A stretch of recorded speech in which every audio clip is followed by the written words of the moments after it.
Okay. Hello, everyone. And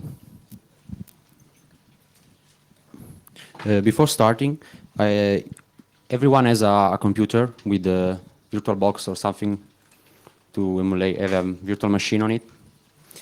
You can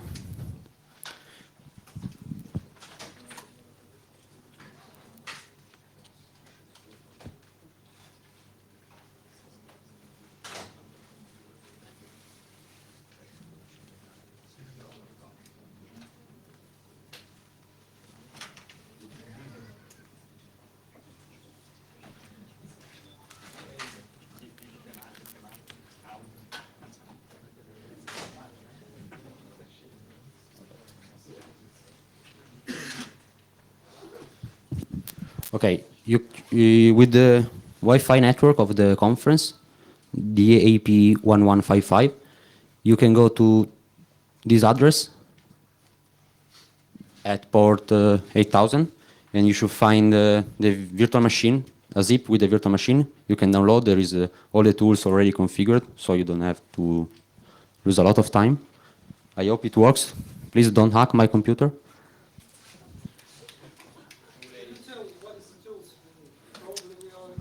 Okay, we will need just some, SDR libraries for the SDR dongles, and Audacity for analyzing the signal, Baudline for analyzing the signal, and GQRX for viewing the spectra of the signals.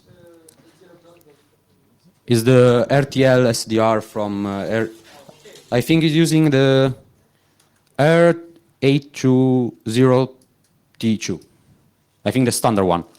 The standard libraries should work. Or if you use Osmocom, that's good. If you use the Osmocom libraries. If you don't, just download the virtual machine. Tell me if everything works. What is 800? 8,000. So from here, the IP address is not... Oh, sorry, I read. 192.168.12.98. VM.7. Yes, that's it. Should be around 1.5 gigabyte, something like that. Okay. Sorry?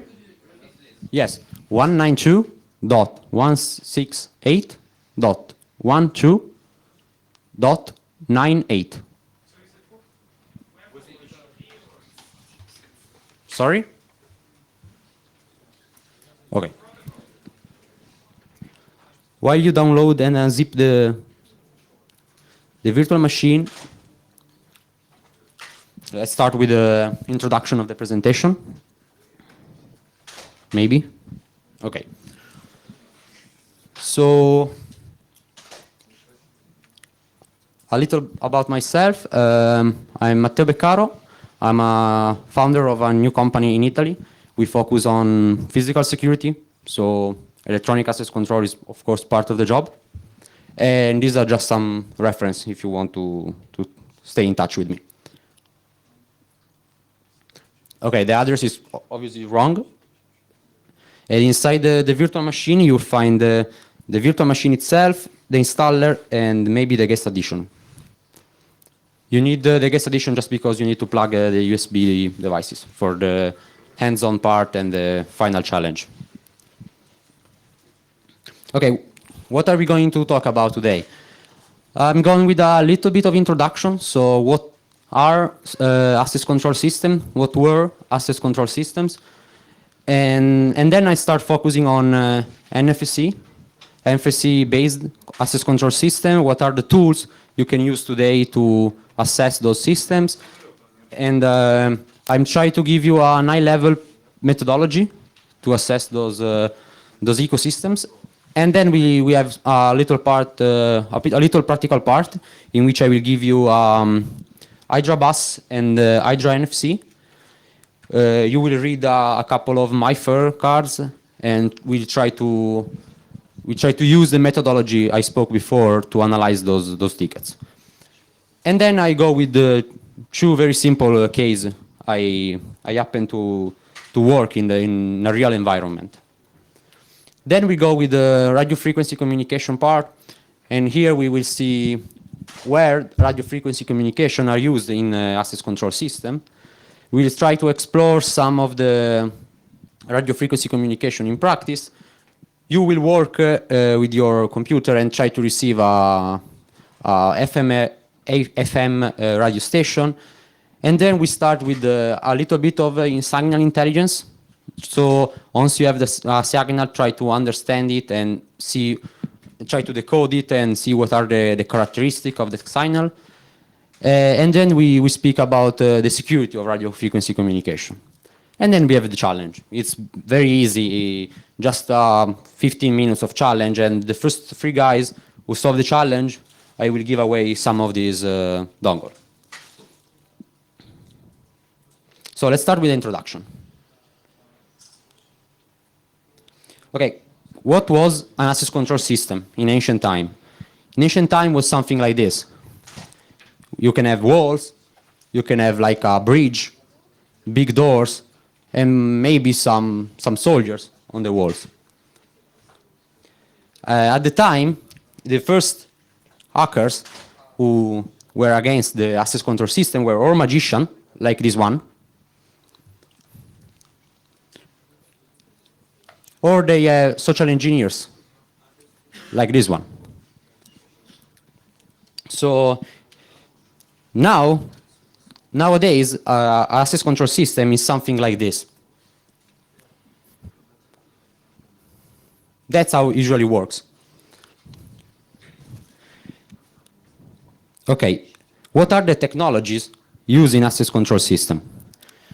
We can have NFC, radio frequency, biometrics, magnetic stripe, mobile phones, etc., etc., etc.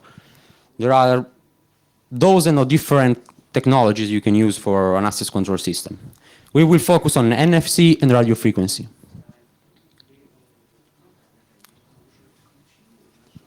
Just a second.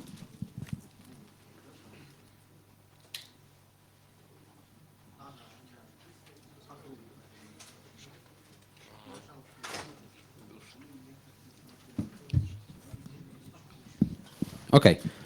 For NFC, let's start with from the beginning. What is NFC?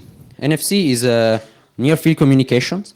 Has a frequency of 13.56 megahertz, a very short range. Maximum is 5 centimeters if you don't use huge antennas or amplifier or whatever. And you use for access control system, electronic ticketing systems, and mobile phone.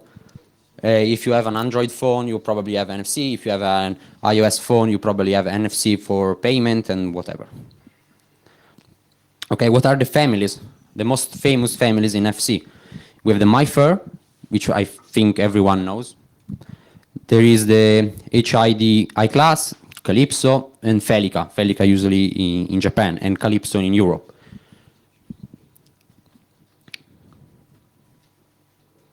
The virtual machine is fine. Everything can download it. No.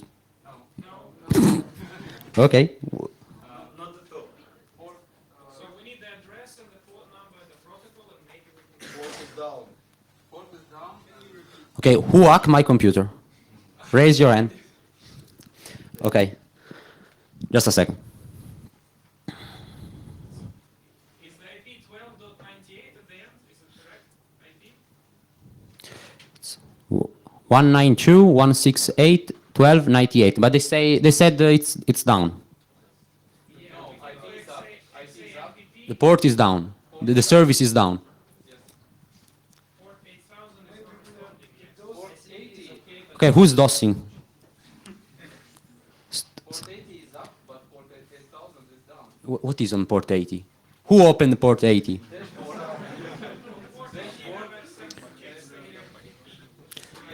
Okay, good. Let's do it this way.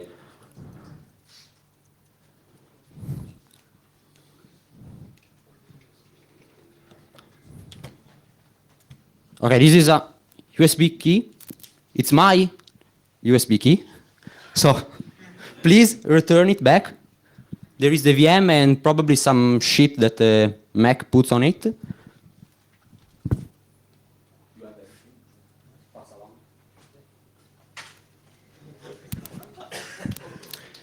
If you have some USB key, I can copy from the computer. No malware on USB keys. Some 0-day maybe, but with description.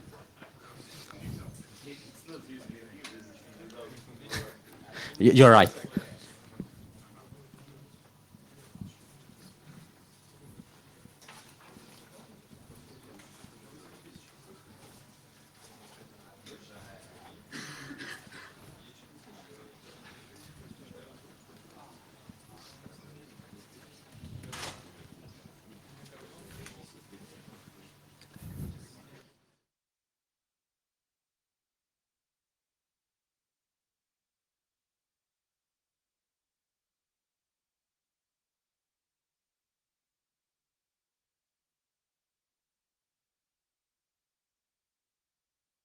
It doesn't work.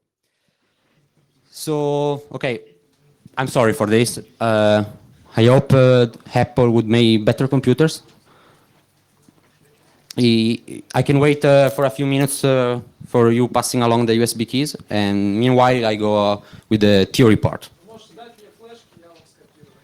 Как мне возможность? Exactly.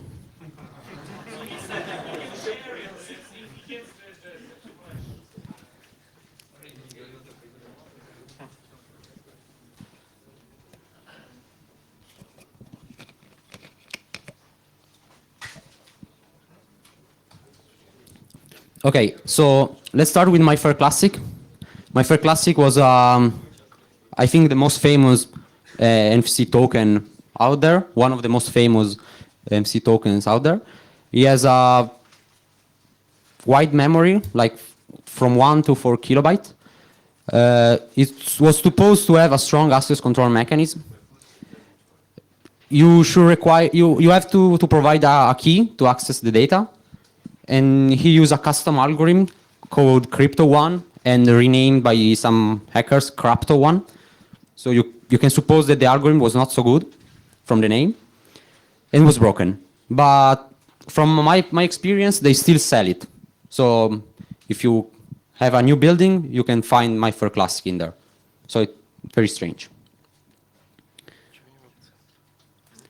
Then we have MyFair Ultralight. MyFair Ultralight usually is used in transport systems, mostly, because it's cheaper, it's disposable, and it doesn't have a lot of security features and a lot of memory. It just has 64 bytes of memory, of which like 46 are usable for data storage. Then we have some basic security mechanism. We have the OTP, which is a sector you can program just once. So if you turn some of the zeros in this sector to 1, you can turn back to zeros, theoretically. Then we have the lock byte sector, which are used to set some of the other sectors in some sort of read-only mode. So you can write on those sectors.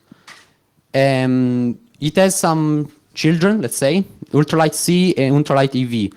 Those are required. One of these, I think, the Ultralight AV require authentication. It has like AES authentication, while the Ultralight C requires a password for accessing the sectors.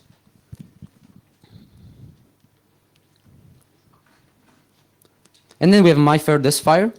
Again, pretty big memory size, some advanced security mechanism, FreeDes, etc.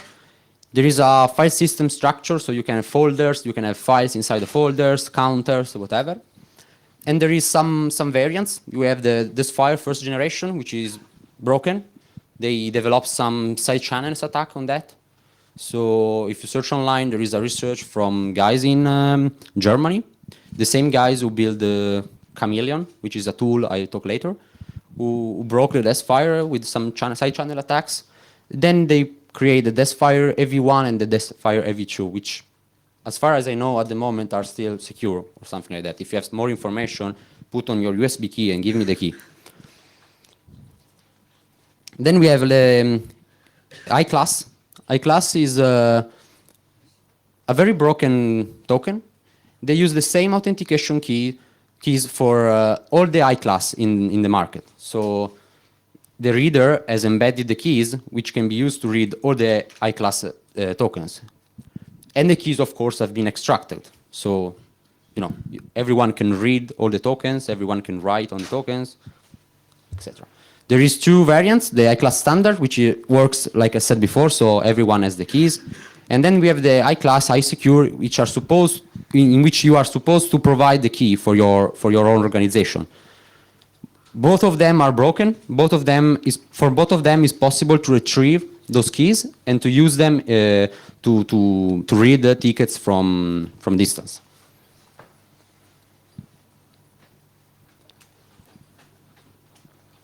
It's possible to clone I-class code. Yes, it is. You can actually. It's more easier to emulate I-class. For example, with the Proxmark. Yeah, it's possible. Just. Proxmark is not so good. No, Proxmark sucks, but it has the widest community behind it. So for some things, you have to use the Proxmark at the moment. Okay. So what are we gonna do now? We are trying to create a common methodology to pen test those systems, and for doing that, we need to have some tools which can help our work, and we need to have some references and best practice to provide help during an assessment for the client. Okay, this is just a little schema of what an ecosystem in an electronic access control system is. We have a token. We have one or more readers which are communicating with a controller.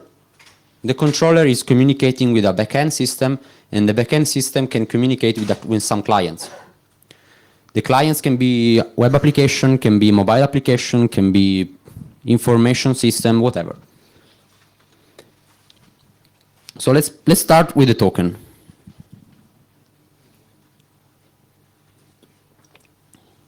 Okay, before I start with the token, how is the VM process going on? Who has the VM now? No one. Where is my key? Okay. So you have the virtual machine. Anyone else? You have the two. Free. It's not a very good percentage, but sorry? Did you break the web server down? Yes, because someone hacked my computer. No, I'm joking. It doesn't work. I mean, it crashed. Too many people. So I'm giving a USB key. But can you maybe still bring it up? I can try. Maybe. You didn't download everything from my computer yet, so you need... Not yet. So I need it by. Sure. No problem. Just leave my porn, please.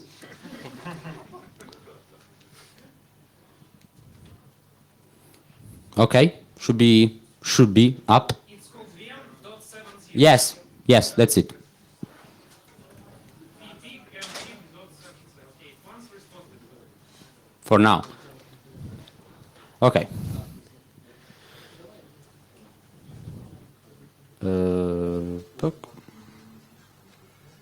Okay, so the token. The token usually is a NFC card. Can be, as I said before, a ultralight card, a classic card, a HID card, or another technology.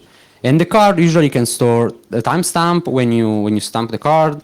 Can store the details of the location where you use the card. So if you use for an office or for the main entrance of the building or whatever, can store the credential, the access level of the person with the card, several information on which we can perform some attacks. Yes. What is the password for VM? You're right. The password is no, right. It's very, very strong. Sorry. 1, 2, 3. No, very, very strong. I said. Yes. No, it's I write it. Sorry, I forgot to write the. You're right.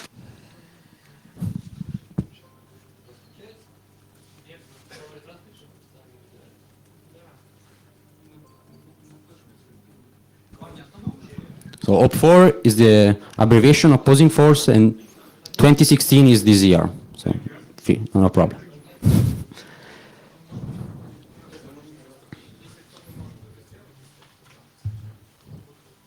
So, username and password for the virtual machine. And also for my computer. Ребята, кто скачал, можете поднять там FTP или что-нибудь? Davai. It's the only word I know in Russian. It's davai, nadivai, and something like. No, it's something like Yoshu, Yosha, Yoshai, Yosho. Something refill the glass with other alcohol, something like that. Yosho, Yoshai, Yeshua. That's one. Oh, also nastoika. I survived 3 days with those 4 words in Russian. Yes. Okay. Let's back on the token, and we said that my fair classic is broken, so it's broken. You can crack the keys. If you have one known keys on the token, you can crack the other very quickly. If you don't have one key known, you can crack one key and then use the same process to break all the other keys. My fair ultralight is not completely broken, but mostly. We have 3 attacks I developed in the past. We have the lock attack, time attack, and reply attack. I won't talk about that now here. I have another speech tomorrow. If you want to know more about those, come tomorrow. And then we have the HID, which is broken again. So at the moment, if you want to create an access control system for your organization, for your building, go with the desk fire, AV1 or AV2. Okay, then we have the readers. The readers usually operate online. Online, I mean with the backend systems, but can also operate offline in some cases, in small offices or whatever. And if they operate offline, that means they store all the details of the authorization codes or whatever inside the reader. So if you can open the reader and dump the memory from the reader, you probably can have access to all those details. There is too many people here. I don't have enough hardware for you. I'm sorry. Okay, whatever. Usually supports multiple standards, so you can use MyFair Classic, you can use MyFair Classic Plus, you can use MyFair Deskfire, MyFair Ultralight. They are all compatible. They can store secrets and keys for authentication with those tickets. So as we saw before with the HID, every reader has the same keys to access the tokens. So you just need to broke one of these readers to get access to all the keys for all the tokens. So usually what it does, it reads the tokens data, and sends those data to the controller, and then give a feedback to the user, like a green light or a beep or whatever. All the other operation, like opening the door, like verifying if the data is correct or not, are not made by the reader if these operate online. If it operates offline, everything is done by the reader.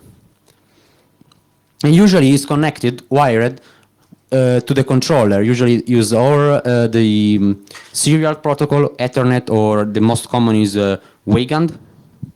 Some of you have heard of Weigand. It's a very simple protocol. You have 2 wires. If the first wire is powered, the signal is 1. If the second wire is powered, the signal is 0. There is no encryption usually, there is no authentication, so it's very easy to sniff this data. Okay, then we have the controller. The controller is connected to the readers and to the backend, of course. It can use one of the same protocols, as I said before, receive the data from the readers, and send the data to the backend. And then, based on the feedback from the backend, it can operate on the door, like opening the door or denying the access and giving a feedback to the reader for the user. So it's a very interesting thing to test, because usually it has like network interface. Sometimes those controllers has been found vulnerable, and so you can connect to it if you are in the same network, add new users, and then use a card you just create to access the building. So there is serious stuff about the controllers.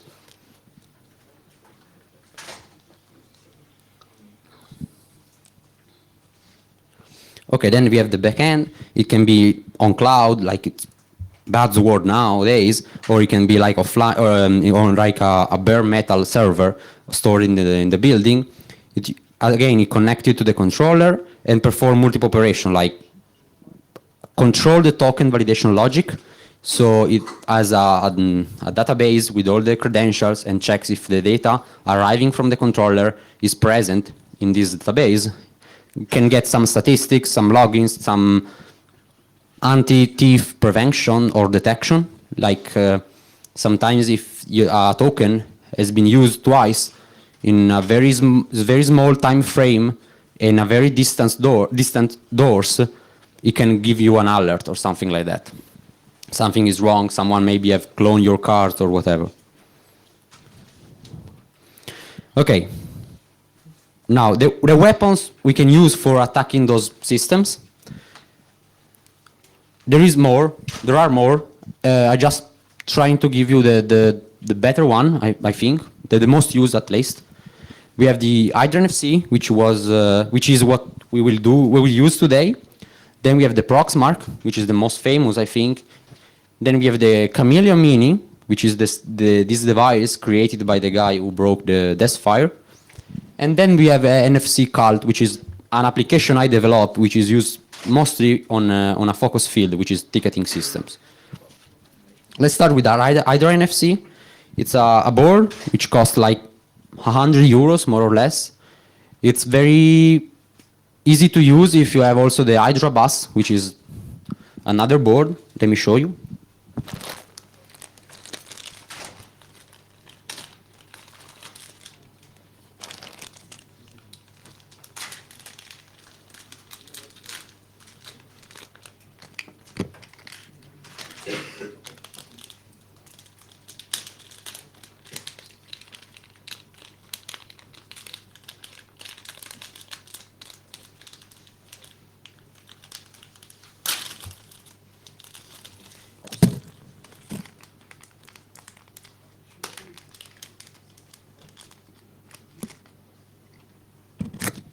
Okay, so this is the Hydra NFC. It's a very small board with some pin connection. You can use something like the Bus Pirate to communicate with that, or the official support board, which is the Hydra bus.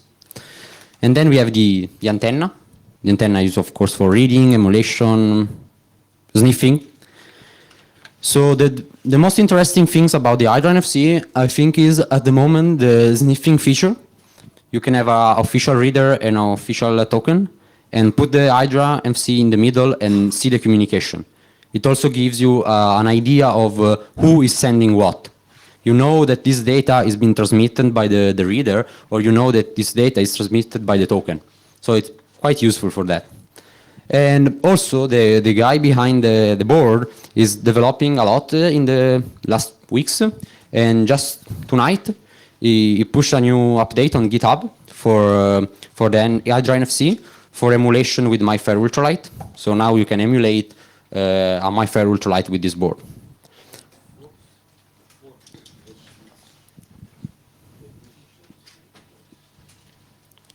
Okay, the Proxmark. Proxmark is a bit more expensive. It's like 200 euros. But he has high frequency and low frequency capabilities, which means it can operate both on 13.56 megahertz and 125 kilohertz. It has a very large community behind. You can find the forum with the awesome guys there. And supports very, very wide range of RFID and NFC tags. Almost everything you can think about is supported by the Proxmark. If it's not, learn how to program and you can add the support. Also, the Proxmark supports sniffing and emulation of tokens, but it costs twice as the Hydra NFC. Then we have the Chameleon, which started a Kickstarter crowdfunding campaign a few months ago. Now it is ended. The one in the picture is the previous version. I have one of the previous version. It works quite well. It's same price as the Hydra, has more software capabilities at the moment, but it's less stable. I mean, sometimes it can give you error, it can give you bad data during the sniffing or whatever. At the moment, the firmware for the new revision is not yet available. At least I didn't find it. so you can use only the old version. And then we have NFC Cult, which is what I develop. It's a very ugly application for Android phones.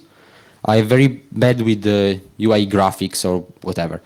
He designed for pen testing ticketing systems and implement the attacks I researched about in the past years.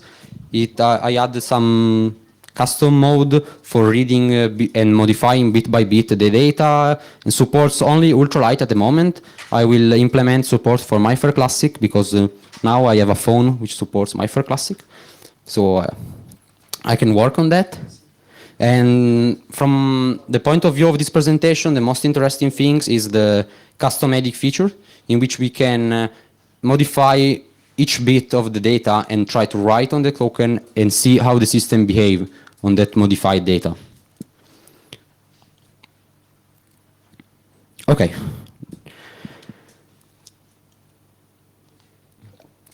As you can see, we are near the hands-on part. So how is going with the virtual machine? Since no one is raising, okay. We have like 2% now. 3? No, 1? 1, 2, 3, 4. Just question. And what NFC modules in our phones, in iPhone, for example? It's MyFair? No, in iPhones is very close. You can't read tokens. At the moment, I think you can also only use it for payments, because Apple doesn't allow any open APIs to access the chip. So, and I really don't know, because I don't have an iPhone, I don't have a device, an Apple device with NFC capabilities, but from what I heard, there is no possibilities to read a token with the iPhone. I don't know, maybe if some of you knows better about Apple ecosystem. And what about Android phones? Yes, Android has a series of APIs in which you can access most of the known chipset, like MyFair Classic, like MyFair Ultralight, like some other chips. And moreover, it also has some low-level APIs in which you can send like raw data to the chip. And so you can also have support for unknown chipset. And we can use Android phone as a sniffing tool? No, you can use it for reading, for reading. writing and emulation. For emulation, you need like I think a special version of Cyanogen mode ROM, which had the support for emulation. But the hardware on the phone has these capabilities. Thank you. What you are trying to emulate in Chameleon Mini successfully? With the Chameleon, I emulated a couple of MyFair Classic during a penetration test and a couple of MyFair Ultralight. You try 7 bits, my friend. No, I didn't. I never seen one in my experience. Just 4 bytes YD. We have 7 bits ID in the subway. I don't know. I think Hydra NFC is adding support for emulation the UID of 7 bytes. Yeah, I know. But I think it's doable. I think the guy behind Hydra NFC will add support for that.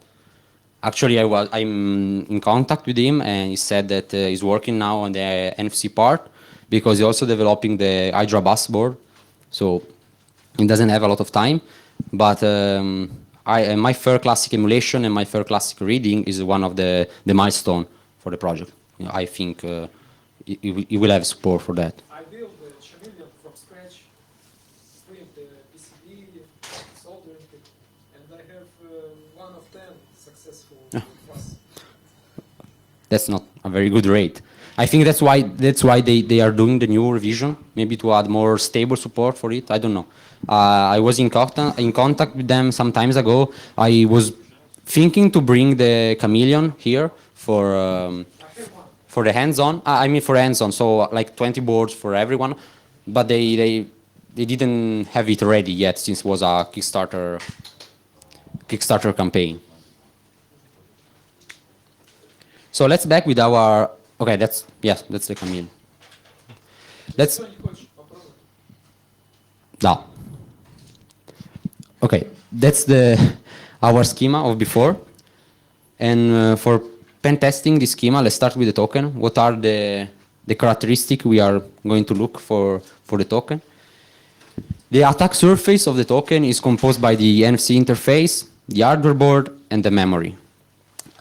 In NFC interface, we can analyze the authentication mechanism, and for doing that, we can sniff the authentication, like with the Hydra NFC or the Chameleon or the Proxmark, and try to see if something wrong. We can also try to look at the papers online if there is some white papers on how the authentication works, how the data is sent or received. An example of that is the MyFair Ultralight C, in which we have just the authentication. MyFair Ultralight AV, in which we have the passcode for accessing the data, but then the data is sent in clear. So if we can sniff the communication, we can also see the data, even if we can't read the token itself, because we don't have the passcode. Then we have the hardware board, which is the hardware chip inside the token, and then we can do some side channels attacks, like the German guys did for the MyFair Desfire. And doing these attacks, you can extract or dumping the data, guessing the keys, whatever, and then you can use those keys to emulation or other stuff. And then we have the memory, in which we have, in my experience, I see a lot of bad implementation of the data inside the memory. For example, we had this penetration test in which there was a MyFair Classic infrastructure, so already broken, but the access level was not on the database online, but was inside the token. So if I can read the data and modify the data on the token, I can also elevate my privileges and access to restricted areas or whatever. So I just need to clone and read a token from a guest, for example, or make the company give me a guest token, and then I can elevate my privileges. And this is a logical bug, and we can find it in the memory. Then we have the reader. And again, we have the NFC interface, in which we can do the same thing as the token, so analyzing the authentication mechanism. Then we have the hardware board, in which we can try to extract or dumping the firmware, extracting the keys. And this is what was done for the HID. So they took a reader, they extract the keys, and then found out that all the readers were using the same keys. And then we have the connection. As I said before, if the reader is connected to the controller via Weigand protocol, we can just intercept the data, and the reader already authenticate with the token, get the correct data, and send in clear text to the controller. So if you can attach ourselves in the communication between the reader and the controller, we get the clear text data.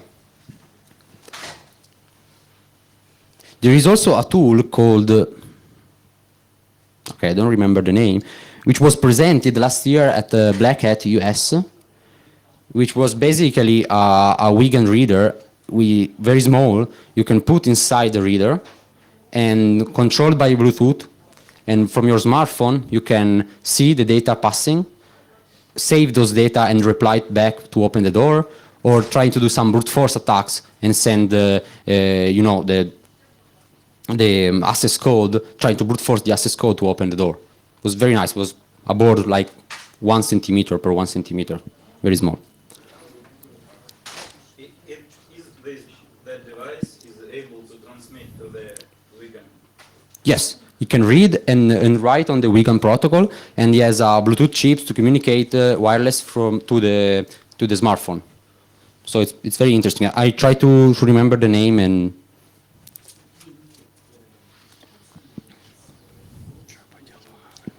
Okay, then we have the controller.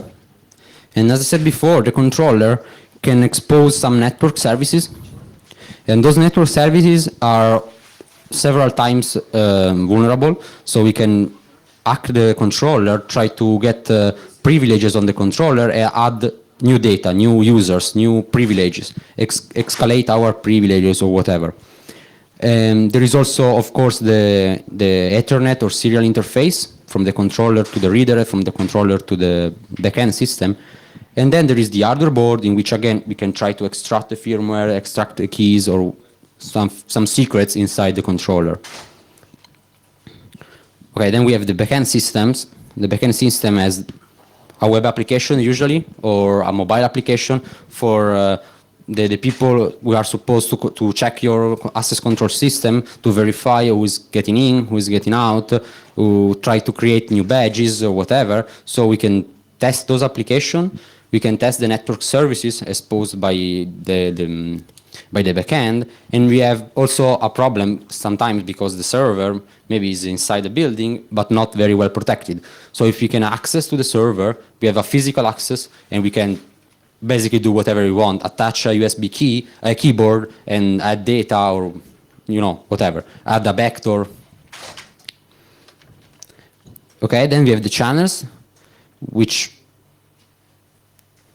okay, this is wrong. Okay, don't look what is it? Okay, don't look the first line.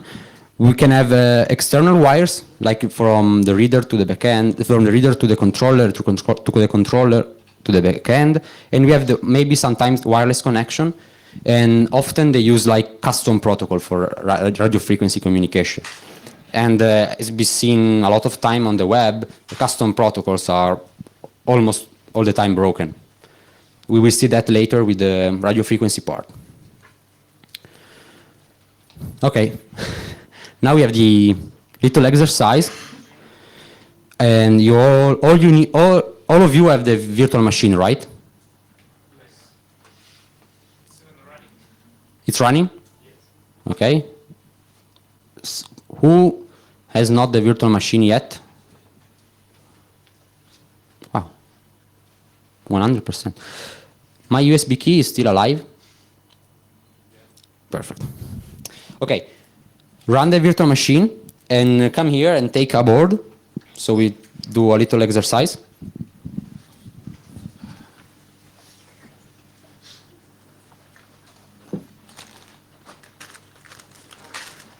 We need to give them back, right? Yeah.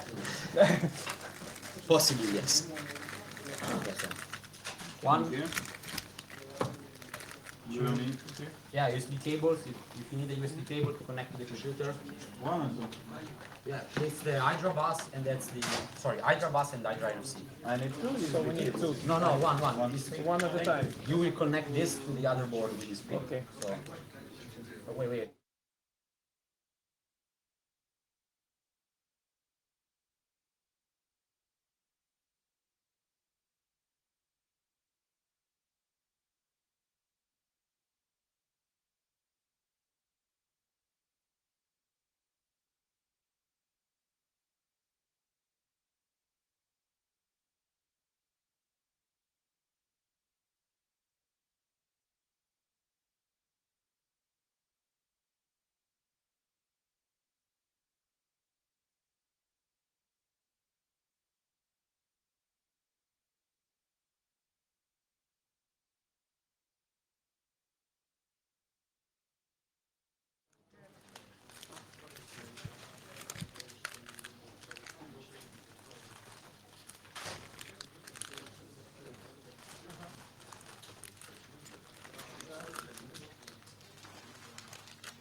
Thank you.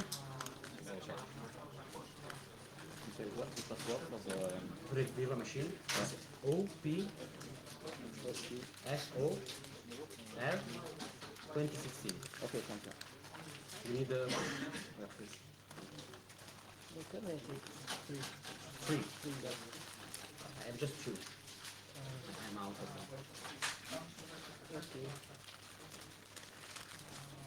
Oh wait. I have three. Okay, two.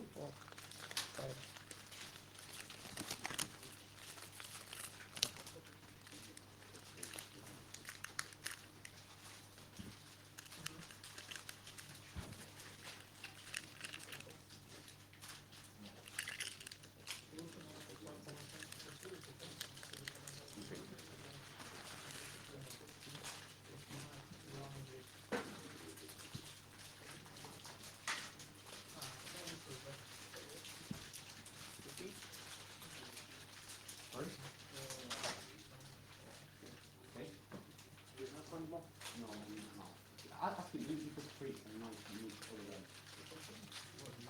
that.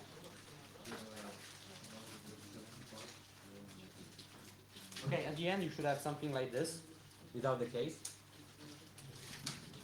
So we need to assemble it now, right? Yes, that's the interesting part. The funny part is, it's like IKEA. I don't know how to say Russian. IKEA.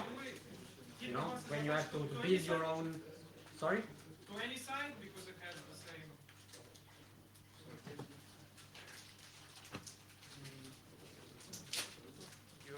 We attach this to any side, right? Doesn't matter. Or it matters. Yeah, it matters. That's correct. Go on. You also have to attach the antenna.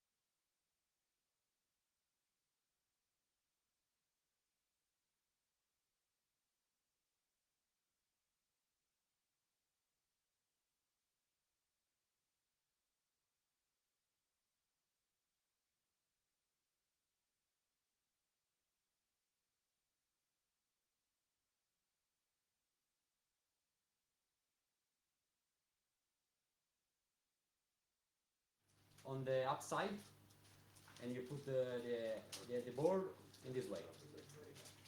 So What do you mean? Kuba is put on the same side as the USB ports, right?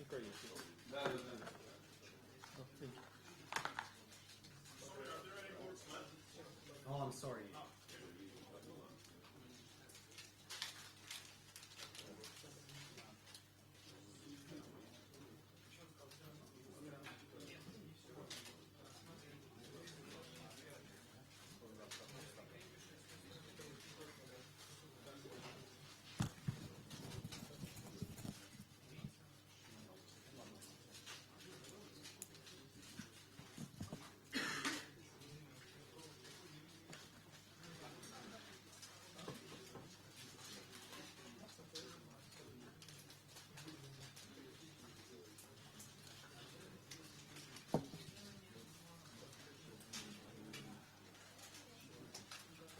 What about antenna? Okay, this is not needed. You just need to. Okay, for the antenna.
Okay, then just to attach this. Yeah, but I miss this one.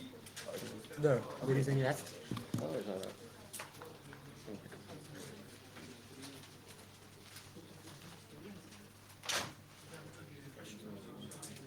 I'll do it. Yeah, there is one thing which is.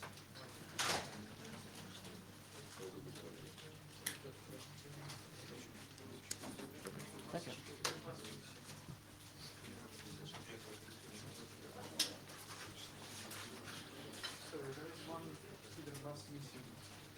the gentleman in the gray suit. Do you have one? Mouse.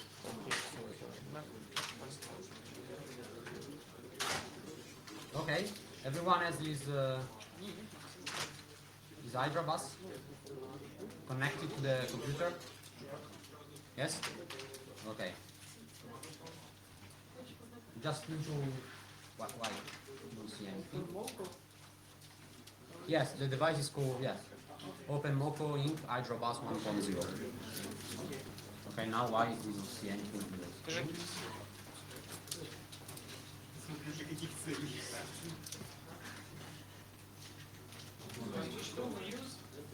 Sorry? We are going just to, okay, the Hydra bus does expose like a serial interface, so we can just use like screen and connect to the device.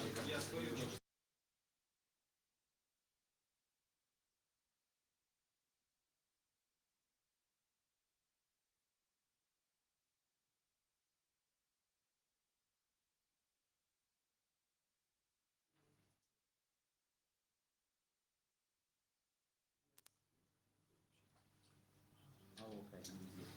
Should we do it to 0 as well? Yes, 2.0 is correct. 3.0 is wrong. You can check the device before start. To put it on the. Ah, okay. It worked like sharp. Yes, 2 0, yes. It's working. You can connect to it. Which port it will open, do you know? dev/tty.usb modem something. USB modem 301 or USB modem 401.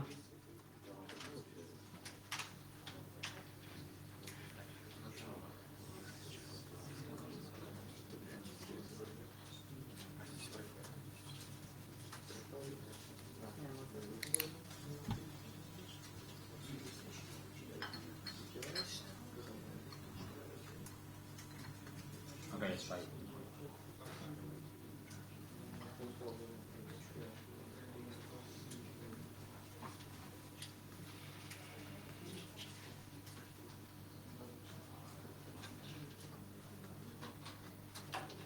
Then unplug for start. Unplug it. Unplug it again. Then start.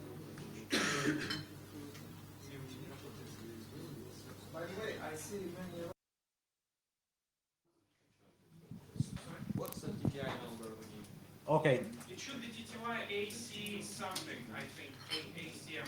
I mean, you can do tail. Yes. ACM 0. Yes. ACM 0. If you open it, you should see like a prompt, a command prompt. I use screen, but Yes. It doesn't work.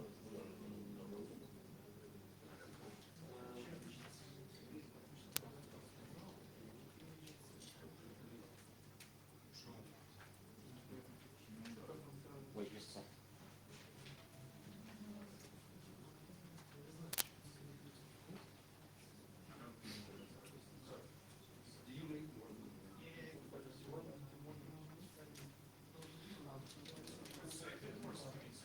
Yeah,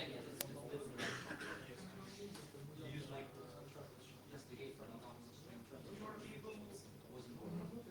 It was working fine. So,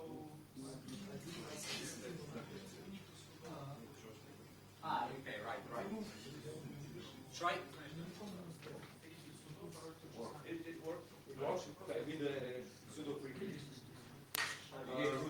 No, with Okay, was the cable was. maybe. Oh, Maybe okay. cable, maybe something else. Okay. If you have it, okay. Okay, if you know what you connect it to the machine. Okay, after studio it works. Okay, if it doesn't work with screen, try giving root privileges with sudo. It should work. Now, yes, sudo. Yes, okay, one. Okay, so now sudo. Screen. Slash dev TTI AC 8. Okay.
We are very, very, very late. And it can be my fault for the virtual machine, sorry. Now, if everyone has this iDrive C connected, sure, sorry.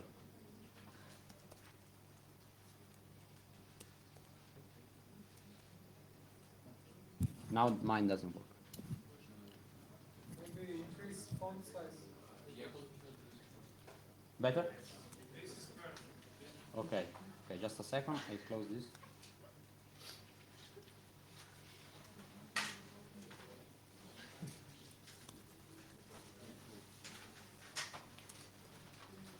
Okay, you should see something like this, a prompt like this. Everyone sees? Perfect. So with the help, we see the list of commands available for the... Oh, yes.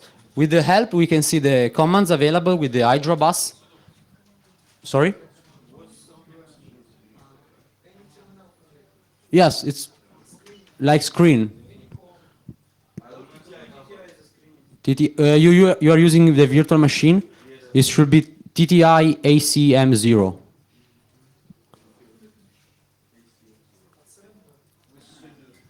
Yes, with sudo. Yes, so sudo minus E before. Okay, so from here we can access the submenus. The one we are interested now is NFC mode. So we just write NFC and press enter.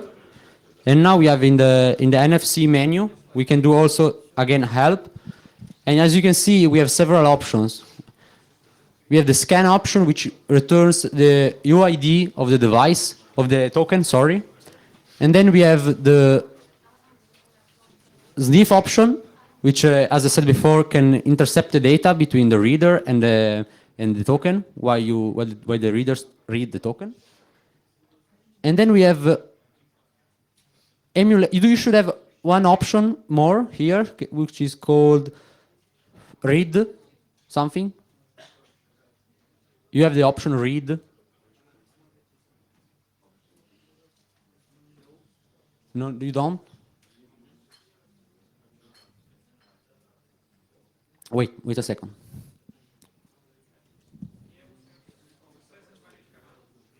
Okay. The option is scan. Now, I give you some tickets. These are some dumps I made from a real penetration test we did in a ticketing transportation systems. These are 2 tickets disposable, one with 3 rides and one with 2 rides. And they were stamped at different times. So now we try to read the tickets with the Hydra bus and try to identify the data on the ticket in order to find some vulnerabilities, okay?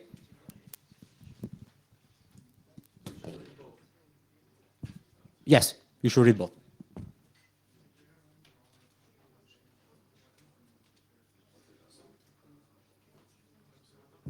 To read the token, you just need to put the card on the antenna and press scan. The scan will give you the ID of the token and the data stored on the token. And it gives the data if it knows how to read the token, right? So for example, I just tried the Metro, Yes? Moscow Metro one, it doesn't give the data, it gives just the UID. Yes, because now the metro station it said was MyFair Classic, right? MyFair Plus. Now we are working with MyFair Ultralight. So with this firmware, we just have support for reading MyFair Ultralight at the moment. But for example, if you use the sniff option, you can see the data of all the tokens which are using this protocol with this ISO. So you can also read the MyFair Plus if you sniff the data between the reader and the token. Okay, but you have to be in between. Yes, because there is no encoder or decoder for the data of MyFair Plus yet on the software, on the firmware.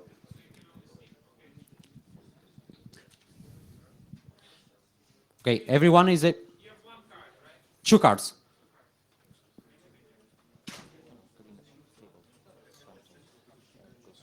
Yes, sure. I was just showing the device. Don't throw it. So I just put it here. I have to put the devices back. Yes.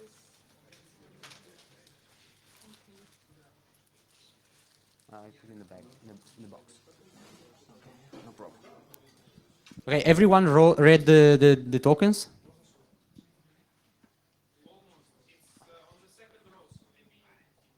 Okay. Okay. While you read the token, I go on with the data. Okay, since this is a MyFair ultralight ticket, we have initially we have the ID of the ticket, which is the same as you can see here.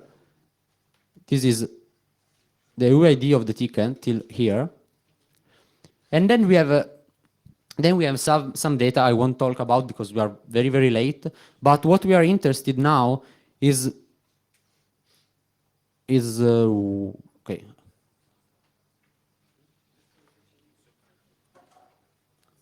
Okay, is this page here? Each page in MyFair Ultralight are made by four bytes. So this till here is a page from AE to 87.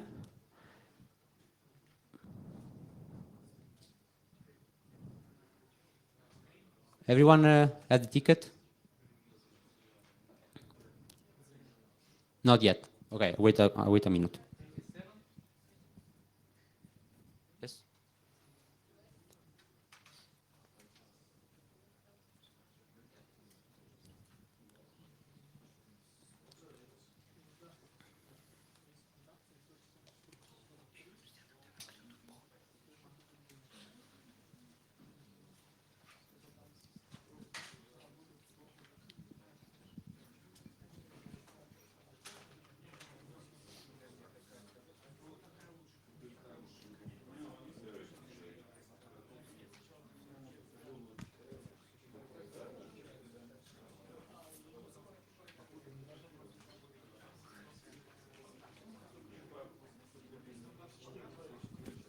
Okay, this first page from 1F to FD is the OTP sector I talk about. Is the sector in which you can turn the 0 to 1, but you can turn the 1 to 0. And this is used in this case for storing the writes you have left. If you see the last two bytes, FF, FD, FD, if you transform it to binary, it's something like 1, 1, 1, 1, 1, 1, and at the end, two zeros, right? So in this case, we have still two writes left. When we stamp the ticket, one of those zeros is turned to 1, so one writes left, and we can turn this 1 to 0, so we can add new writes. So when we finish the ticket, we just throw it away. Then the other interesting things in this ticket is the timestamp of the data, which as soon as everyone has the ticket, I show you.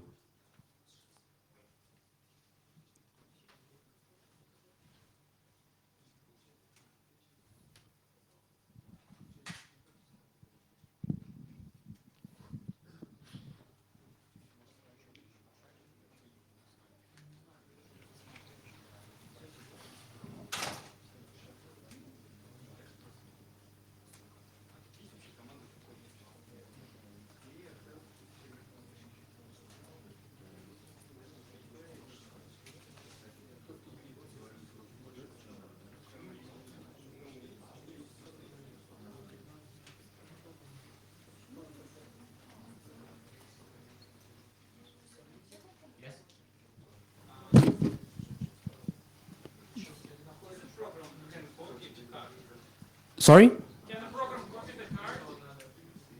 Yes, depends. What card? It's the red Metro one. It actually shows the data. It is an ultralight card, the red one. I don't know. It's called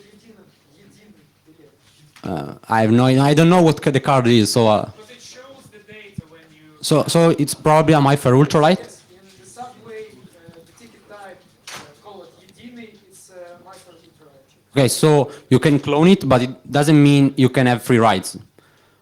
It just means you can create a copy of the ticket, except the UID, which is not writable in the normal tickets, in normal MyFair Ultralight tickets. Can I have the cards back if everyone read them?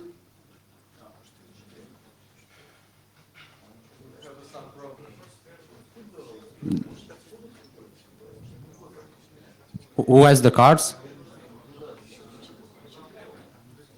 Ah, they can read it? They can? Okay.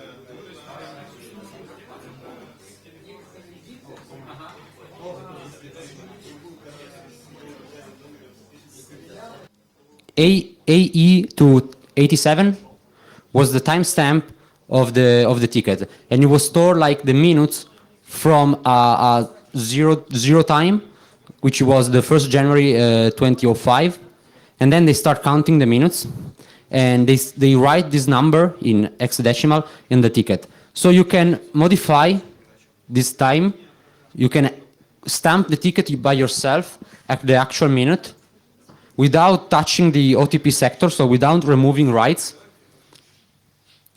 And doing that, you can have also, you have a ticket which is stamped in the moment and is valid for a fixed amount of minutes, like 90 minutes or 100 minutes, depending on the implementation. This was the first problem. So when we do that, they said, okay, and they started to make an encryption of the data. Doing the encryption, we bypass the encryption using Chinese clone ticket, which are writable in every page, UID, and the OTP sector is not locked as before, so we can turn the 1 to 0. So we create exact copies of the ticket and just modify the OTP sector to have infinite writes. This was possible because there were not an online check, a database with the UID of the tickets. So they cannot check if the ticket has the rights. They have to trust the data on the ticket. Okay, I'm sorry the hands-on part is a little bit late. I have to go on. Sorry.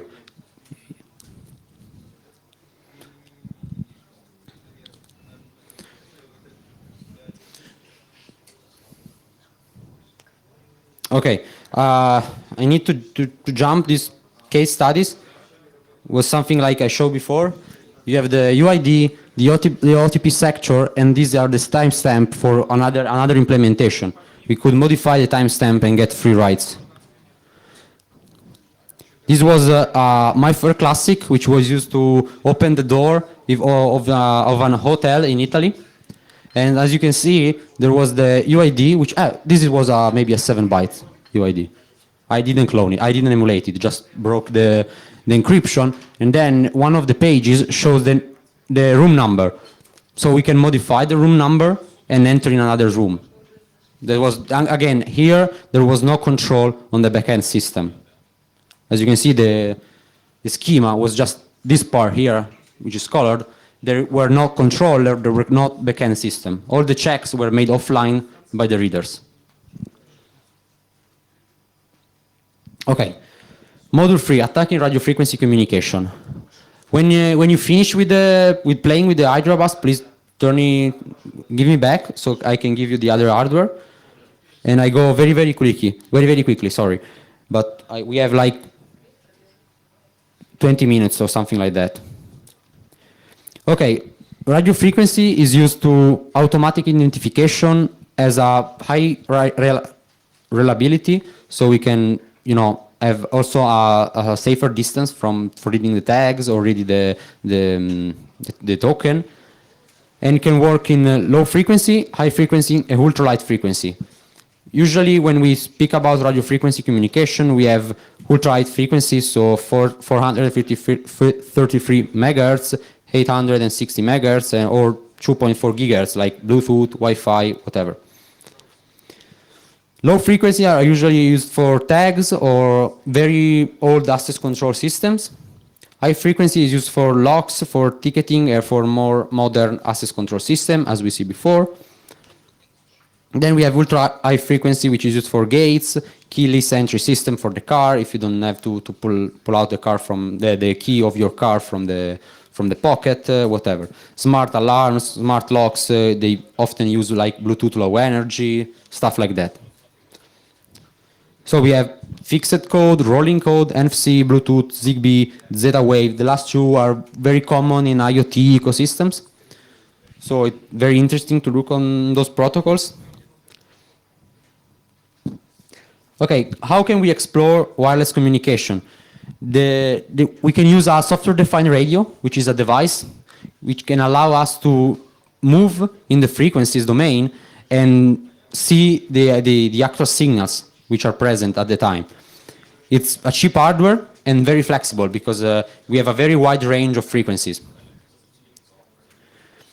These are maybe the most famous devices. We also have the AirSpy, which I forgot to put, but we have the RTL SDR dongle, which is the cheapest one, about 20 euros, and you can go from 24 megahertz to 100.5 gigahertz, 100.7 gigahertz, more or less.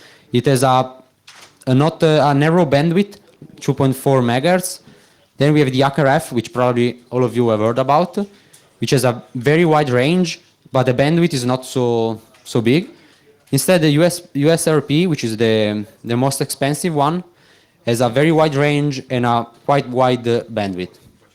The bandwidth is the amount of signal you can see in each moment. So if we put our center at 100 megahertz, with the USRP, we can see 28 megahertz behind the zero and 28 megahertz up front the zero.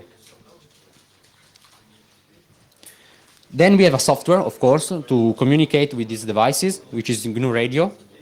GNU Radio is very interesting because it's easy to use, not so easy to understand, but very modular. We can create our own blocks. We can perform signal processing in a very advanced way, and everything is in a very simple graphical experience, which is this one.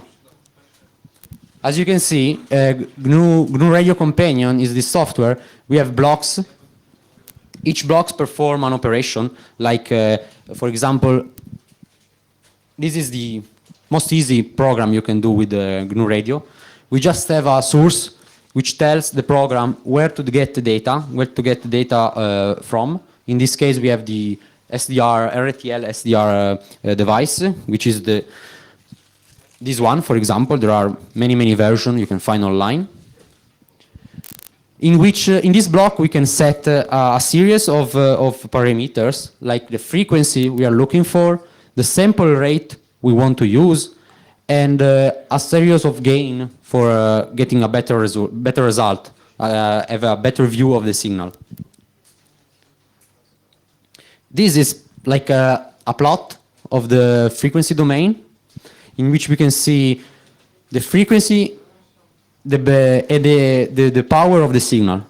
And we can spot, in this way, we can easily spot a signal, where is a signal, and intercept that data specifically, with avoiding some noises, whatever. We can use filters if we know exactly where the data is.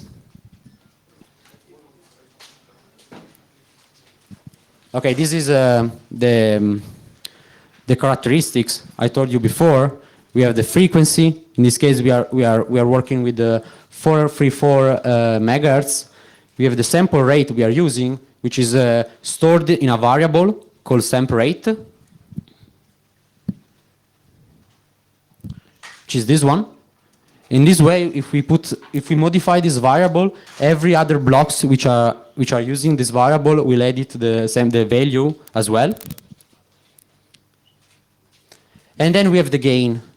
The gain with the RTL SDR dongle can also be set in automatic mode, which is very convenient. And it automatically adjusts the gain with the signal is getting from the air. And this is just a plot, just show you visually the signal, the frequency domain, sorry. Again, we are using the same variable here for the sample rate. We are using FFT size, is the amount of data is converting, is using for the fast frequency transformation. to show you visually the data, the frequency, and then we can set the frequency, refresh rate, so how many FPS you are seeing on the screen. And the result is what we saw before, which is this. If you have something which is not clear, please ask me later, because I really have to go very quickly because it's very, very late. I'm sorry. Okay, now we should receive our first transmission. Again, we will use the tools in the virtual machine, and I will give you a dongle. If you want the dongle, please bring back the Hydra. And with the dongle, we can receive the first transmission, and then using the same dongle, you will also be able to do the challenge and maybe get one dongle for free at the end. So please bring back the Hydra, and I give you the dongle. Here we go. Should I disassemble? I will do it.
Okay. Everyone, you can use also the smaller antenna. I know it's fun. Okay. Whatever.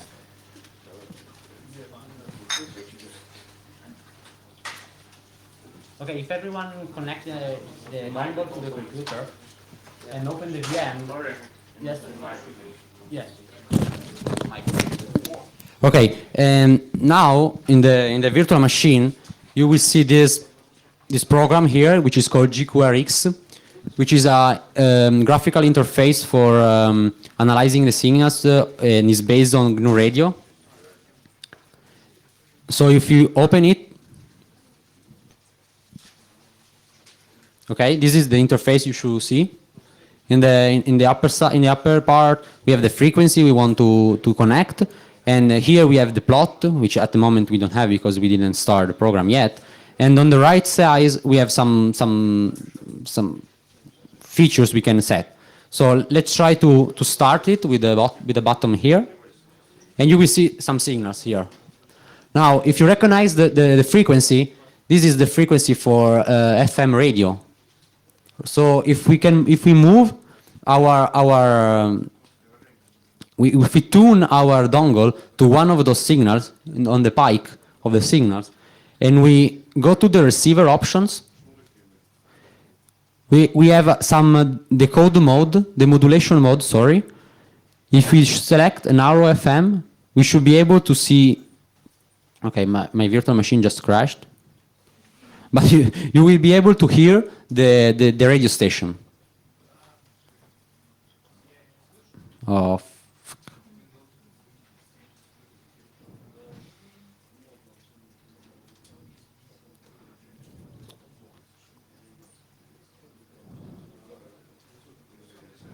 Does it work for you? Can you tune you see the plot at least? Okay, can you tune to one of the pikes and select narrow FM as the modulator, which means it is taking the signal and demodulate it with the frequency modulation and try to to give you back an audio signal. Fuck. Okay, I'll try to restart my virtual machine.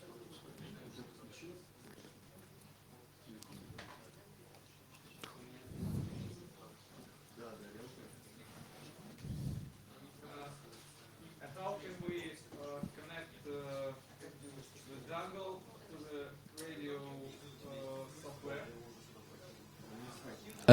What do you mean? The software recognizes the dongle. Should recognize the dongle. I arrived.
Sorry?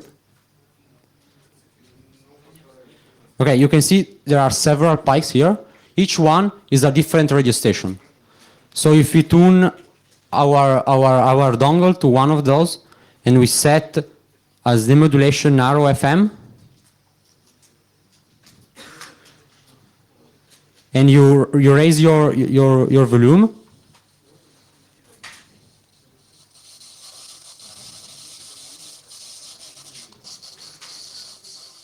you should be able to hear the radio.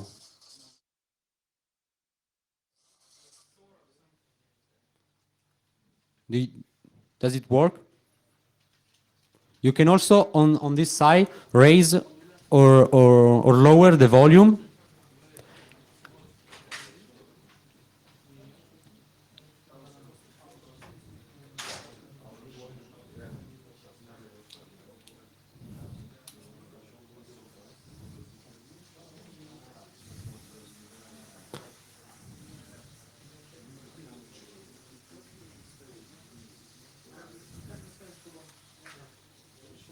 Of course, with the virtual machine, some of the computation are not made very well, so you may hear some like it's trying to keep up to the frequency, but it doesn't work very well. If you do this in your main machine, you will be able to get better results.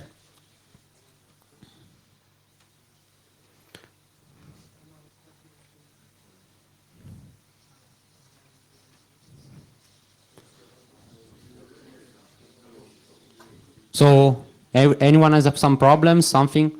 Which, yes?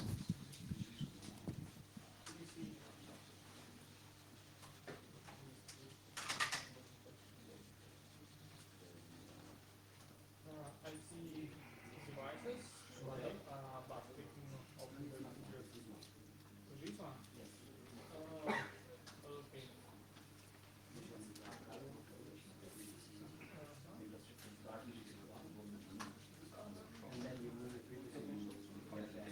Okay.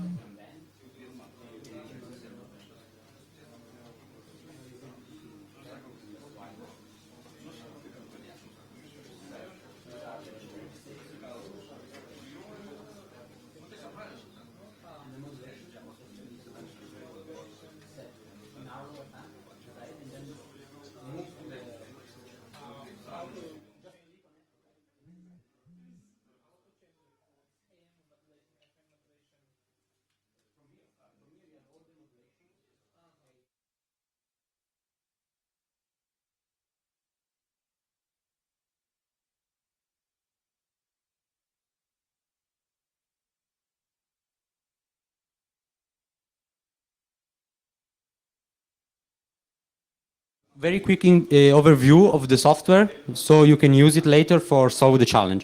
So as you see, here we have the modulation we are using, and we also have row and amplitude modulations. If we set row, means we don't know the modulation used to transmit the signal. We just save all the data and try to demodulate it later.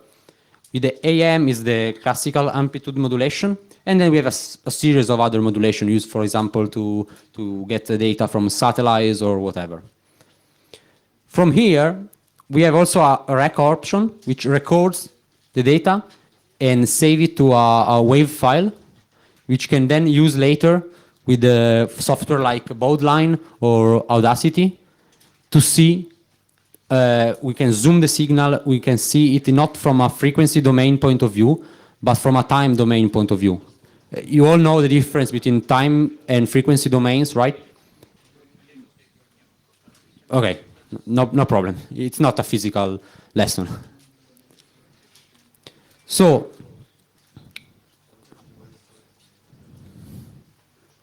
going back to the presentation.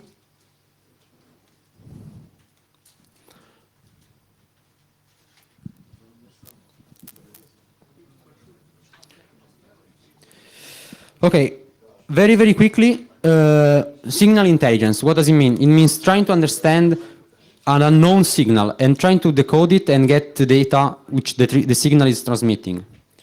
We have 3 steps. We have to intercept and record the signal. We have to study its own characteristics and reverse the transmitted data. Starting from the first step, we can use GQRX, which is a SDR receiver and a spectrum analyzer.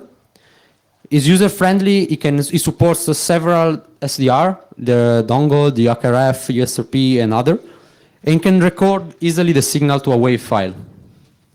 This is the interface you saw before. In this case, we have no signal here. You can also work with the gain to get better results. In this case, we are getting a signal. You can see quite easily the burst of the signals from a car key. If you save this signal to a file and then start studying the characteristics of the signal, you can actually see the 1 and the zeros sent by your car key to the car to open the door, to close the doors.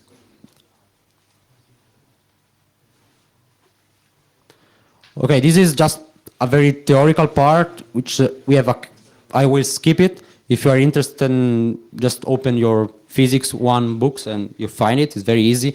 Just show you how a signal is modulated. We have a carrier wave, we have a signal. We put them together in different ways, and we finally have the final signal, which is, for example, in this case, amplitude modulation. As you see, the amplitude of the signals varies. In this case, we have frequency modulation. The frequency of the signals is what varies here. Then we have phase modulation and more complex ones. One interesting site for identification of signals is this one, cgidwiki.com, in which are present a series of already known signals and modulations. So you can compare your signal to those ones and try to understand what modulation is used. If you remember the slide before, this one, in which we are getting this signal as this behavior, and we confront it with the site, we see that it's very similar to this one. So we can suppose it's an amplitude modulation. And now we can use software like Audacity to study the signal in a very interesting way, because we can open it from the time domain and analyze the bit of the signal. I show you with a case study, and then we go with the challenge. So we recorded the signal using GQRX and the recorded features, and we open it with the Audacity, and we have something like this. If we start zooming in, we can see that each of these lines are in fact something more complex, something like that.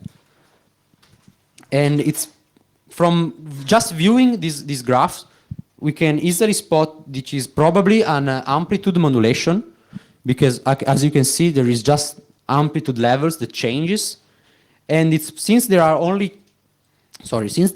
two levels, it's probably a OOK modulation, which is on-off keying modulation, which means the signal can only have two values, 0 or 1. And so the other difference is the length of the signal. So we can decode it in this way. We take this first signal and say this is the start of our communication, and from that point on, all the other signals are actually bit of the data. And so we can find something like this. As you can see, the first one is the starter of our signal, and then we can say, okay, this one is a 0, this one is another 0 because it's similar, and then we have 1, 0, 1, etc. So at the end, we get the final message, which is this one. This was from a door, from a gate, and was using a fixed code. So if you know this signal and you can retransmit it, you will open the door, because there is no change of the codes during the time. So since this is a problem, they start doing rolling code, which based on the time and on the token, they change the codes dynamically. So the rolling code, the remote send always different codes, and they are synchronized so that they both know if the code is correct or not. And only if the code is correct, they open the gate. And even if you intercept the code and reply it to the gate, it won't open, because of course the code is not valid anymore. It's already been used.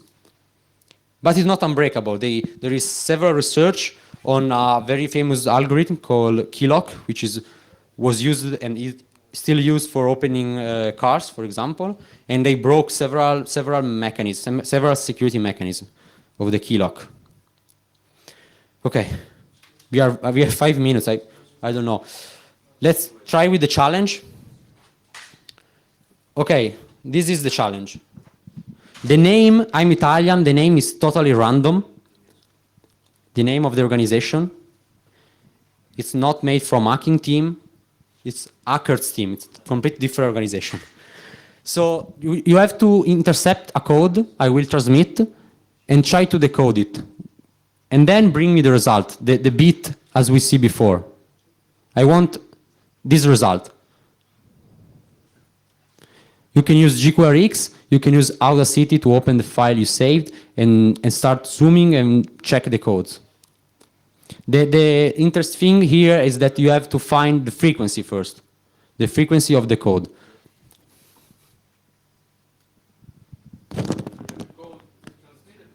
No, not yet. I will transmit it now. Just need to take the hardware to transmit the code.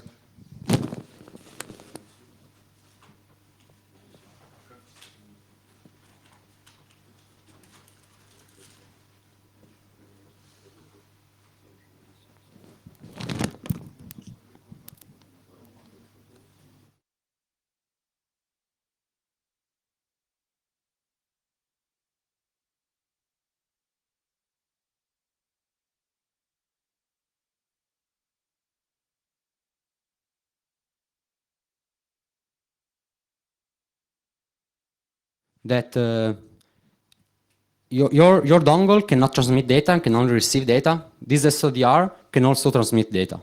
And there's a wider range of frequencies.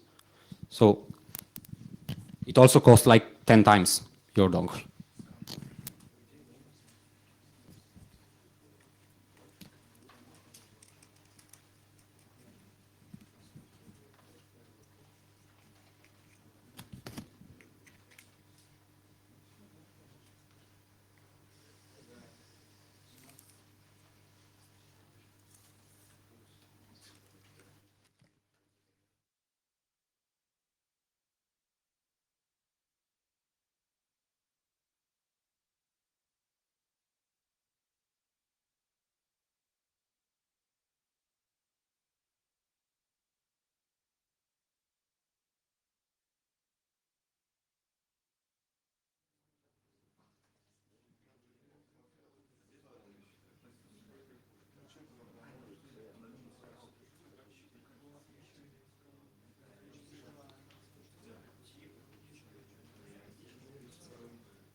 Okay, now the signal is being transmitted.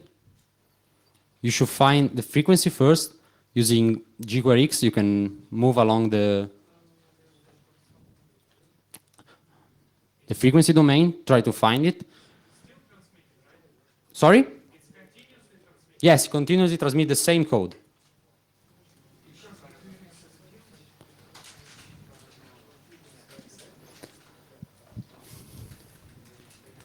Okay, you may find a remote controller from one of the employees of the evil company, but you can use to open the gate. You decide to open it and see what's made inside, and the controller is this one. It may give you some hint on what is the frequency you need to look for.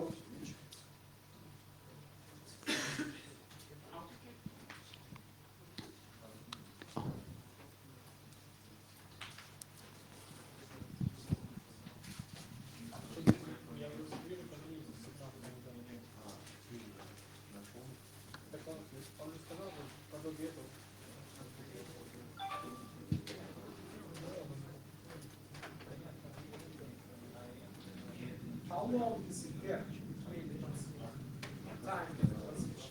Oh, it's continuously. Yeah. No. It's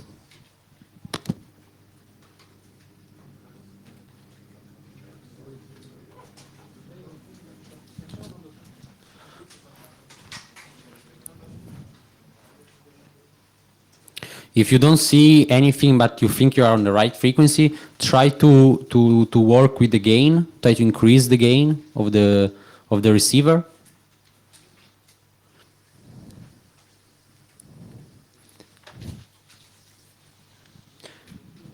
At the moment, I think the gain is set automatically, so you should be able to see the signal. Sorry?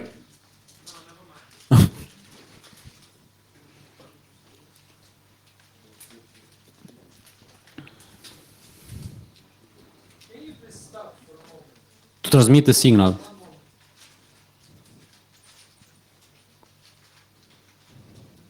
Okay? Let's stop. Yeah, it stopped. Now stop. Now it started.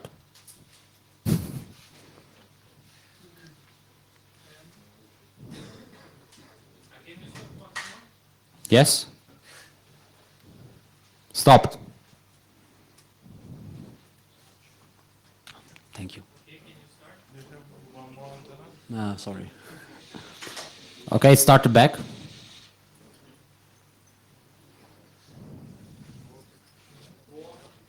Did you find it? Okay.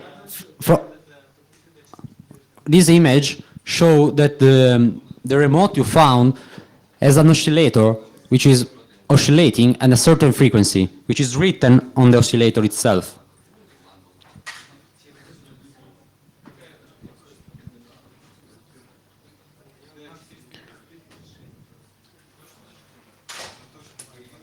Do you see the number on the oscillator, 13.9? This is the frequency at which the oscillator oscillates. So if you try to look at the... Okay, thank you.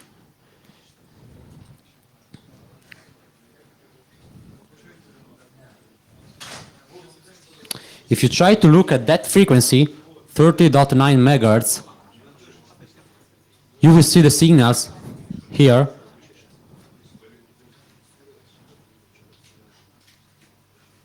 And here.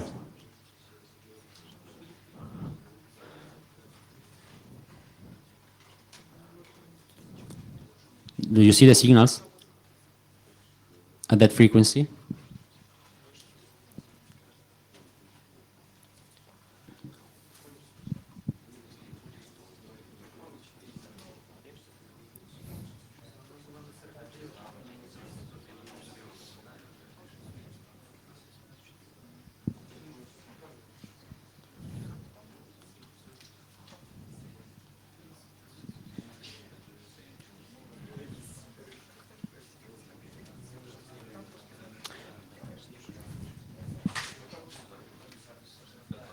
So anyone saw the signal at the frequency and save it to the with the recording features and try to open it with Audacity, or you don't see anything?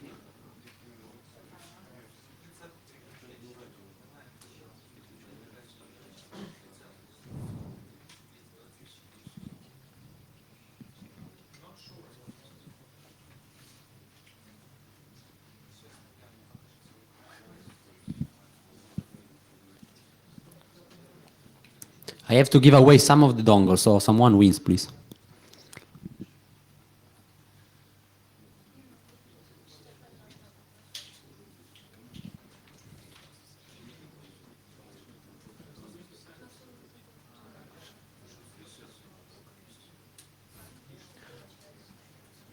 Control if you have this checkbox checked, because it automatically adjusts the gain based on the signal on that frequency frame.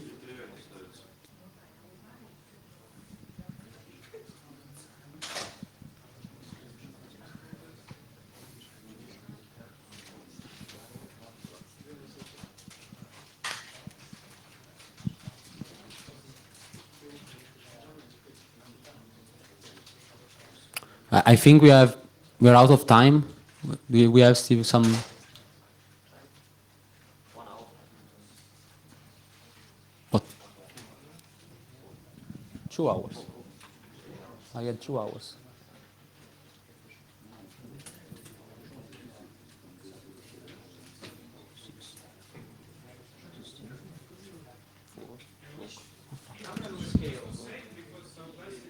I followed 2 hours. I followed 2. Okay, no problem. Okay, I keep going. Okay. Okay, no, I was completely wrong. We still have 1 hour. So, how many of you saw the signal here? Okay, one over there. So the signal arrived at least over there. You saw the signal? Perfect. Anyone else? How can we scale the image? What do you mean? Zoom, right? Zoom in? Okay. Why you want to zoom in? Okay, before decoding, it's better to transform it in time domain, so you can actually see at the time the transmission. To do that, you can save it with the record feature, and then open it on Audacity. How do you save it as a recording? Sorry? How do you save it? Because It's here. Wait.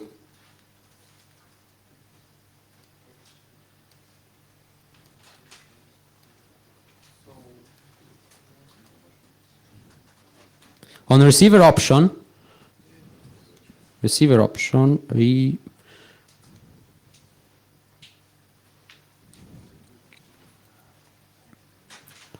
you have, wait.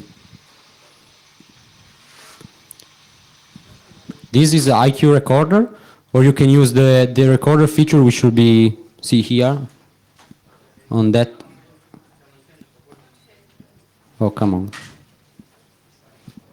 Okay, here, you see? There is the rec button. It records the signal.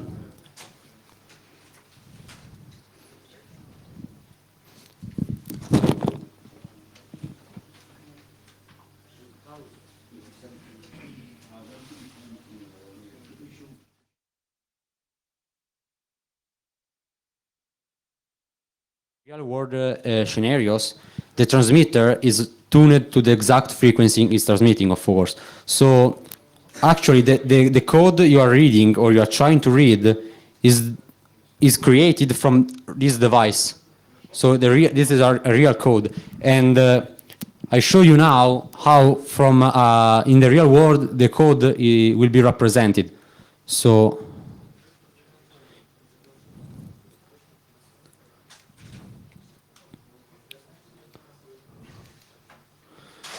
this is the file I'm transmitting. If I open it with Audacity, the real code I recorded before the challenge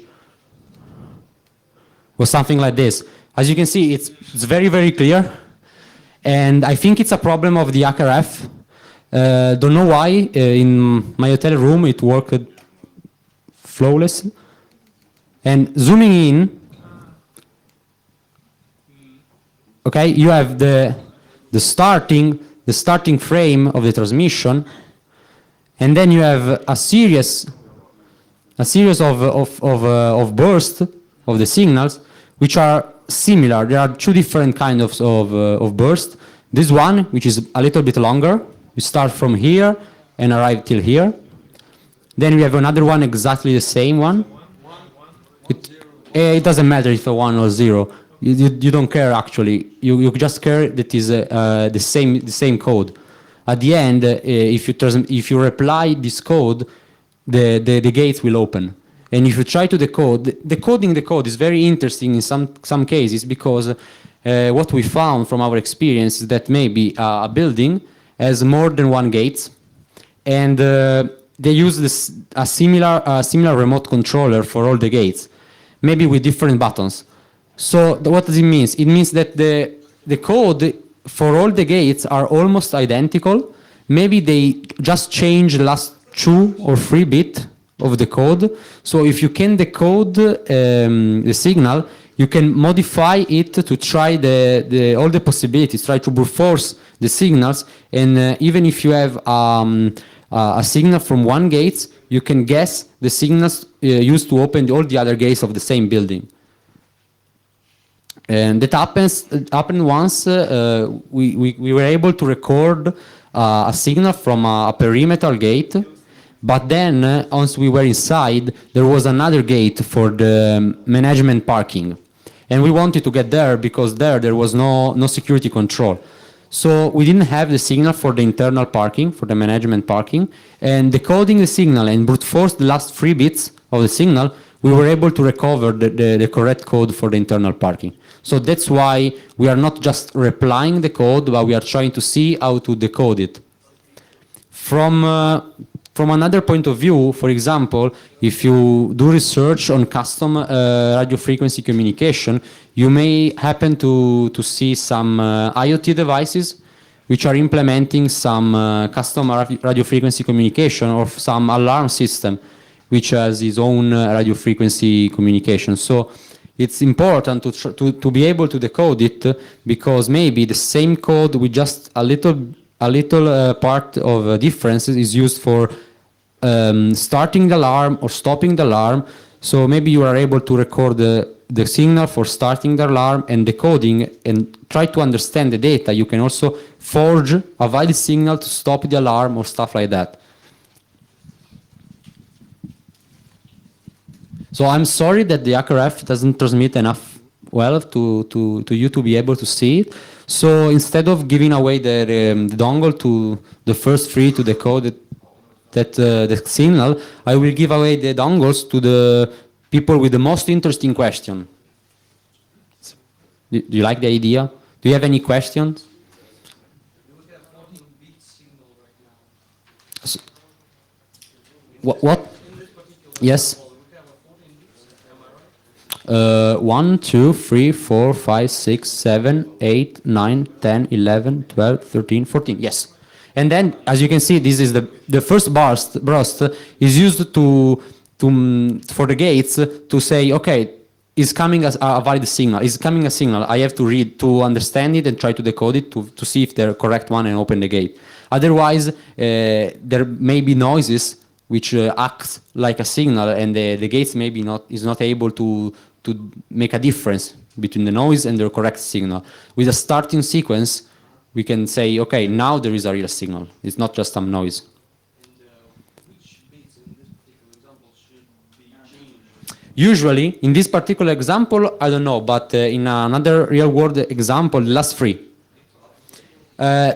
Some old controller, if you open it, like, okay, you can, no, okay, it was in this part. There are some pins, the plastic pins, you can change, and if the pin is set to 1, the transmitter is sending 1. If it's set to 0, it's sending 0. In this way, change the pin, you change also the code. And if you have some old remote controller, you can see that often for different gates of the same building, of the same organization, the last 3 bits, last 3 switch are just changed. How did you reverse engineer this particular case? And we understood that you should change it to those 3 bits. Oh, we brute force it. Yeah, we started from the last one, then the second one, then third one, and then the gates open it. So we say, okay. You don't know the manufacturer of this controller? Yeah, it's written here. It's an Italian gate manufacturer. I don't know if there is also in. Black box testing? Yeah, black box. We didn't know anything. We didn't have even the controller. They gave the controller after the test. Yes, we just waited in the car for someone getting inside, record the signal, and then brute force it to open the other gates. But now, when you say brute force, the way you showed to us, right? So there is a Audacity way. Yes, So I guess the brute force you do, you have to generate. That's true. The last 3 bits in the same. Correct. How you do it? We do, okay, for generating the signals, we create our blocks in GNU Radio Companion. And in GNU Radio Companion, you already have a lot of blocks already made by some other users, which are very useful for demodulation and modulation.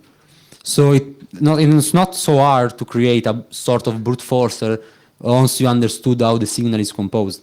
So basically, you try to repeat the same form, right? Yes, exactly. Using the GNU radio, and then you submit, instead of the waveform, you submit there basically 0 or 1. Exactly. We know what the 0 and the 1s of the signal, so we can use that. We know how a 1 is formed and how a 0 is formed in the signal, so we can generate these signals, put it all together, and try to brute force from the last one. From In your particular example, Yes. the longer was the 0? Oh, it doesn't matter. It doesn't matter. Yeah, we just say, okay, the longer is the 0, the short is the 1.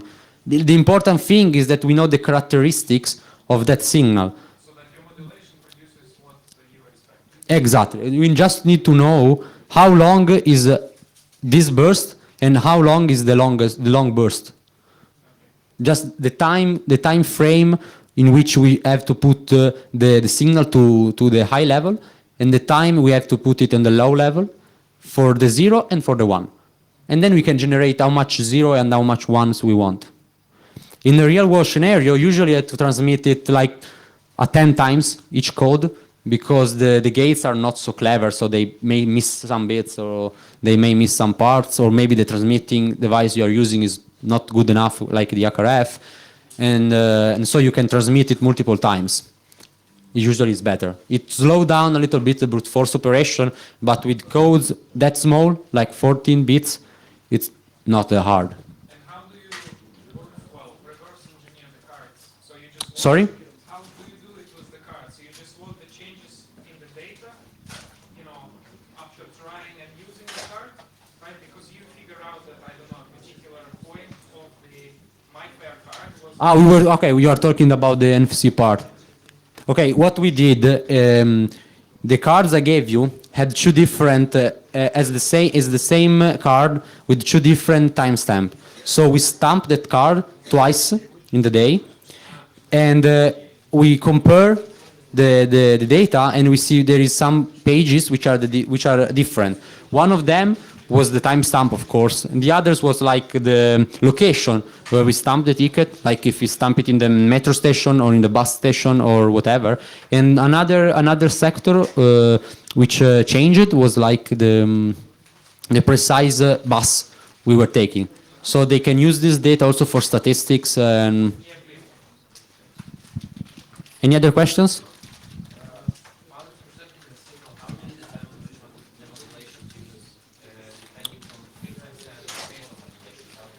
Okay. Wait. If you see this, I showed before. I mean, it's clear with amplitude and phasal modulation and frequency modulation. But what do you do when you're encountering phasal modulation? In phase modulation, you just have to. Okay, we have two possibilities. One is to try to figure out using sigidwiki.com, which has a series of already known modulations. And you can try to spot if something is similar and try an error then. So basically trying to visualize and analyze. Yes, and after sometimes you see a signal, you you already understand what modulation is using. So it means it's just a matter of work, yeah? You can't automate that. You can't automate that, yeah? Yeah, if you are good enough to create a tool that automates the non-modulation, well, send it to me because I will definitely use it. At the moment, I do it manually, yes. So we got here that the quality of the transmitting signal is depends on the length of antenna. Yes, that's true. So if we are changing the length, we can get Slightly better, yeah. quality and maybe better and maybe close to Yes, this, the 1/4 of the wavelength. Maybe. yeah. You should, to calculate the length of the antenna, you just take the speed of light, divide by the frequency you're using, and then divide by 4. So you have 1/4 of the frequency of the wavelength. And then you should try to use an approximation of that length or multiples or dividers of that length. It works better. We can get something similar. So here Okay. is maybe not so. Yes, it's at least you have signals and not just noises. No, not just noise. Yeah, sure. And percentage of the noise is less, Of course. Okay. and this is. Yeah, that's random. it's just pure noise. Yes. And you've mentioned about vulnerabilities in the rolled key mechanism. Is it In the key lock, yes. is it solved out the predictivity of key generation? I think was something about that, like they were able to, in some way, I don't remember exactly, able to extract some secrets from the key lock chip. And since the key lock use also some secrets to encrypt the code and modify it. To have a hardware chip to analyze it Yes, before the crash. yes. No possibility to crack it in line, just There is some vulnerability. I don't know if you, last year at Black Hat, there was a guy which did some amazing works also in his website. I don't remember the name, but he showed a vulnerability of rolling code. And what he did is, we did the same as our own company, but what he did and presented Black Hat was to intercept a signal and jam it. Then intercept the signal next to it. And then he replied the first signal to the gates so that the gates open. But he have a signal after that which is still valid. And then when he need to enter, he just reply the second signals and open and enter in the gate again. It's sorry? it's not expired inside. Sometimes yes, it depends on the implementation and depends on how long you need the signal to be valid. I mean, if you just need to wait the other guys get inside and then you can enter, you can just use it. The problem was that it's not very easy to do in real life because there is a lot of noise, you have to jam it at the perfect time. He tried to create a proof of concept version, like a little board with Arduino and some transmitter, but in real life it doesn't work every time. And that was one of the attacks on rolling code signals. I try to remember the name of the guy. It's quite famous, I mean. Any other questions? We also have some T-shirts to give away, right? Two T-shirts. Sorry? For the two best questions. I don't know. This guy made a lot of questions, so you won a T-shirt, white and black. White. And the guy over there, you won another T-shirt. Black or black? Good choice. You're welcome. And then I will give away 4 dongles. So, come on, bring the dongles back, and I give one to the guy who spoke about the wavelength. Yes, you can keep your dongles. You want the dongles. One to to this guy who brought some hardware and show you, you want another dongle. And I don't know, who want to do some research in that field and wants a dongle? Okay, he was the fastest, but you want the t-shirt already. Yeah. Can I have both?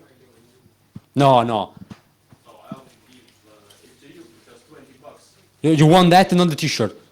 I want both. But if you don't give me, I'll give it to you. Okay, perfect. Let's give it to someone else. You already have the dongle. There was a girl, since we have just 2 girls, I will give 2 dongles to the girls because we have very few hackers girl. So come here and take your dongle, or keep the dongle if you already have one. And last dongle to, I don't know, the first one who came here at the table. Me. He won. You're welcome. You're welcome. Okay, if you don't have any other questions, I show you just the last slides. Yeah, that was what's supposed to happen, but it didn't work quite well. If you are interested in this kind of work, we are trying to sell some Hydra bus, Hydra NFC, some mini USB cable, a dongle, everything for 150 euros, which is the price of Hydra NFC plus the Hydra bus. So you can get for free like some cables, the dongle, some breadboard, and a MyFair ultralight card. If you are interested, just tell me. I'll give you everything. You are interested? I just have one question about the hidden bus. Does it Yes. allow to write values to the cards, or it's redundant? At the moment, it's read-only, but you will be able to emulate and write. The interesting tools here is also the Hydra bus, which can be used to. I don't know how many of you know the Pirate bus Pirate. Sorry. It can be used to connect and communicate with. Very, very difficult to use. Rows, pinouts. You mean the Hydra bus or the bus Pirate? I mean the Hydra bus shield and the bus pilot communicate. Oh no, I mean the bus Pirate and the Hydra bus can do the same jobs. The Hydra bus can communicate with a lot of different hardware interfaces, like I2C, like CAN bus even. So if you want a very small board with a lot of capabilities, the Hydra bus is very useful. Also, if you have some like hardware boards and you want to connect to the EEPROM memory or to the chipset, you also have JTAG capabilities. That for a device with this low price is very awesome because it can also help you to identify the JTAG pins, brute force it, a lot of interesting stuff. And the Hydra bus and the Hydra NFC, of course, is open source, so you can both download the firmware or contribute to it. At the moment, there is just one poor guy who has developed the firmware, so you can, if you have the experience to help him, that will be great. Well, that's it. Thank you. Thank you very much. If you have feedback for the presentation, this is the first time I gave the presentation, and as you can see, there was some errors during first the virtual machine, then the transmitting power was not enough. So any feedback is appreciated for the future. So thank you.